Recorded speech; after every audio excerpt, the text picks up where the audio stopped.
Hello, friends, and welcome back to Stories About Entitled People. Let's start our video with a story about a neighbor who finds a clever way to deal with an entitled and inconsiderate neighbor. But before we begin, best way to support our channel is to leave comments, like, and subscribe with the turned-on bell so you don't miss the new video every single day. Here we go. I hate my entitled neighbor. Neighbor is a lazy POS, has 6 cars and a 70-foot driveway and only parks his daily driver on the driveway, which he washes and polishes every weekend. The rest are in front of other people's houses. My lawn parallels his driveway, and of course I have sprinklers along the edge of my lawn. Recently I've wondered why my lawn is not doing well and noticed that he had run over 3 of my sprinkler heads. I fixed them, grumbled about it, but moved on. A week later it was 2 heads were broken. This past weekend, I found 2 broken again and the pipe busted as well. I could see his tire tracks coming off his driveway and over my lawn. So I put in new sprinklers again, but instead of 180-degree sprinklers, I put in 360s.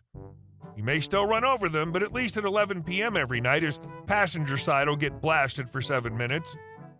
Note, we have extremely hard water, so the level of spots on his car will take lots of time to sort out. And our second story. No, Karen, your food is not free. This happened today, and to be honest, I can't do anything but laugh at how ridiculous it is. Just for context, I'm a server at a restaurant, the pancake place. I've been working at that place for over a year, gaining my coworkers and supervisors' friendship. Today, since is weekend, it was a pretty busy day, but not as busy as most weekends. Today, the day was as usual. Took my break, and when I came back to work, I took a couple tables on my station. One of the party I took was this lady who we are going to call Karen, a woman on about its 30s who, to be fair, didn't look as a Karen. Piercings, black eyeshadow, black dyed hair, and really tight clothes. The lady was accompanied by a man, but we didn't participated much. Here's the cast. Karen plays as Karen, OM plays as old man, S plays as supervisor, MT plays as manager in training, C plays as coworkers. OP plays as myself. I started my routine as usual, asking for what they wanted to drink, in this case 2 sodas. After taking them the sodas, I started taking their order. OP, are you ready to order? OM, yes, may I have the combo with over easy eggs and wheat toast? OP, of course, talks to Karen. And what can I do for you? Karen, I'd like the order of 2 strawberry French toast. Does that come with sausage, eggs, and hash brown? OP, no, but I can offer you instead the French toast combo, which comes with 1 slice of French toast, eggs, bacon, sausage, or ham, and hash browns. Karen, and that comes with white toast? OP, no, but in that case I can offer you the 2 slices of French toast you asked, plus the classic combo, which comes with egg, bacon, sausage or ham, hash browns, and a toast. Karen, I'll have the French toast and the same thing my dad ordered, but with scrambled eggs, sausage, and white toast.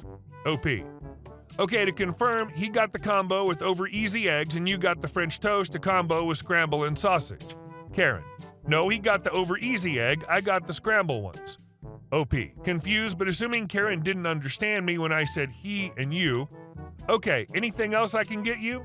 Karen, yes, is the fruit free? OP, visible confusion. Sorry, no. Karen, growls, and what about the salad, is that free?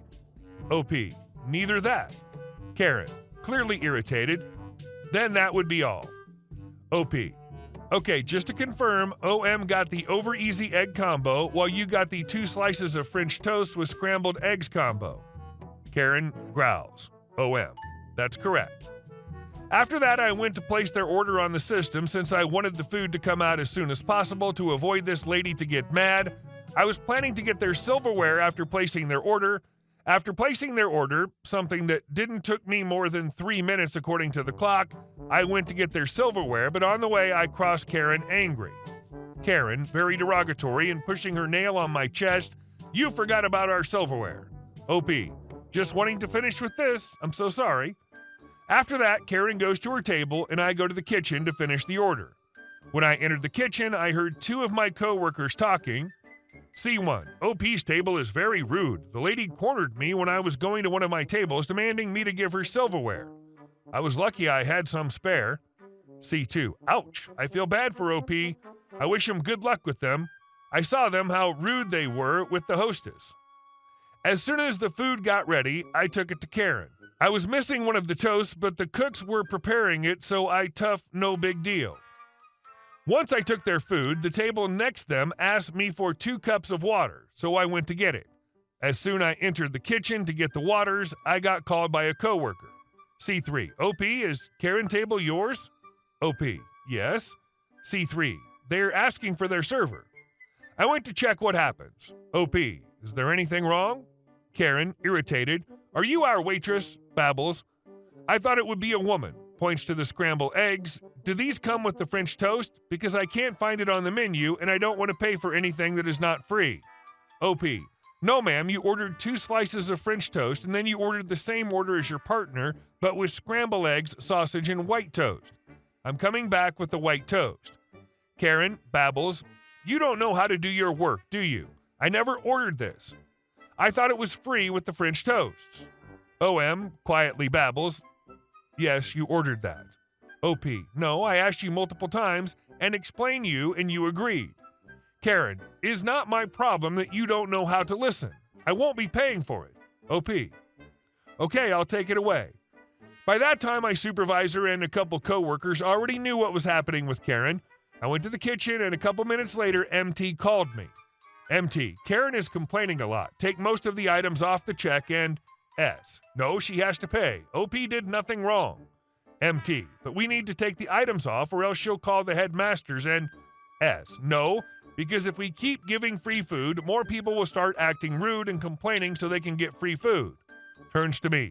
You can stop being attentive with that table and don't give them any discount or anything. You would believe this is the end, right? The supervisor took care of Karen, she paid their bill and yelled, I'm never coming back to this place, right? Well, no. A while later, my supervisor came to me with a $100 bill and the check. On our restaurant, servers take care of the cash of their tables, and at the end, they pay the total cash sales. I took them the change and was walking away without doing eye contact, but before leaving, I saw Karen snatching the ticket from OM and desperately counting the money. I entered the kitchen, and Karen starts screaming and enters the kitchen, pushing everyone on her path. Karen. What the F is this? C4. Is your change in bill? S. You are not getting anything free to OP. Call the police. Karen throws the coins at us while screaming unrecognizable words. I started going to the front to call the police while Karen was screaming words I couldn't recognize. I'll assume because English is not my mother language and it costs me when people talk too fast. The screams were still very loud at the front of the restaurant, taking all the customers, servers, hostess, cleaning guys, and even the pictures on the wall attention. Then Karen finally gets out of the kitchen screaming. Karen. What are all of you just standing watching? Call 911. I'm being assaulted and raped. Karen finally gets out of the restaurant and stays on front watching and calling someone on the phone. I went back to make sure my parties were all right, and they tried to cheer me up, saying I do a great work.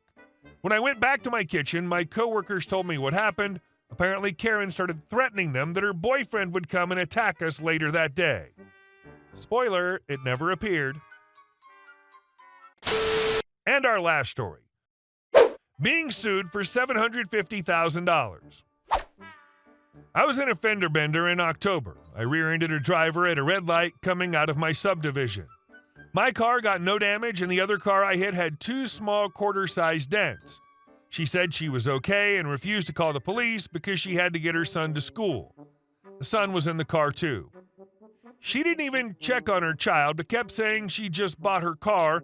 I told her I was sorry, gave her my info, and left, also without calling the police. My insurance was notified and a claim was filed. They paid her $1,700 to get her car repaired. I was then sent a letter from my insurance notifying me that she was suing me. The letter stated that she was suing for $250,000 and had a list of injuries she claimed she sustained, totaling $70,000 in medical bills from dislocated ribs to other types of medical injuries from a chiropractor. After they found out I had a $1 million personal umbrella policy, they sent another letter now suing for $750,000. The insurance tried to settle for $25,000, which she and her lawyer refused. I got another letter from insurance that I may be receiving a summons because she wants to go to trial.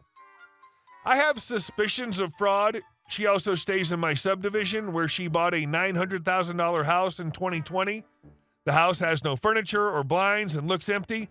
I also did a little internet research and found she received several PPP loans. The initial letter I got about this case stated she's on Medicaid, which tells me she does not work, and I question how she's able to afford an almost $1 million house. Nevertheless, the whole thing is really stressful. Determined to fight what seemed to be a fraudulent claim, I hired a reputable attorney specializing in personal injury and insurance fraud cases. My attorney immediately got to work gathering evidence and building a strong defense. We hired a private investigator to look into her background further, and the findings were astonishing. The investigator discovered she had a history of filing exaggerated or false injury claims from minor accidents. This pattern of behavior was crucial in casting doubt on her current claims. Additionally, we obtained surveillance footage from a neighbor's security camera showing the minor nature of the accident and her walking around without any signs of injury immediately afterward. During the trial, my attorney presented the evidence meticulously. We showed the court the video footage, the inconsistencies in her medical records, and her history of suspicious claims. We also brought in expert witnesses who testified that the injuries she claimed were inconsistent with such a minor accident. Her lawyer tried to argue their case, but the evidence was overwhelmingly in our favor. The judge saw through the discrepancies and false claims. The plaintiff's lack of credible evidence and the mounting proof of her fraudulent activities turned the tide completely. In the end, the judge ruled in my favor, dismissing her lawsuit entirely. Not only did I win the case, but the judge also ordered her to pay for my legal fees, given the clear evidence of her attempt to defraud the court and my insurance company. This victory was a massive relief, lifting the immense stress and worry off my shoulders. The judgment also served as a warning to her and others that fraudulent claims have serious consequences. Justice prevailed, and I could finally return to my normal life, knowing the truth had come out and that I was protected by the legal system. Hey guys, thank you all for watching the video. I'll see you in the next one.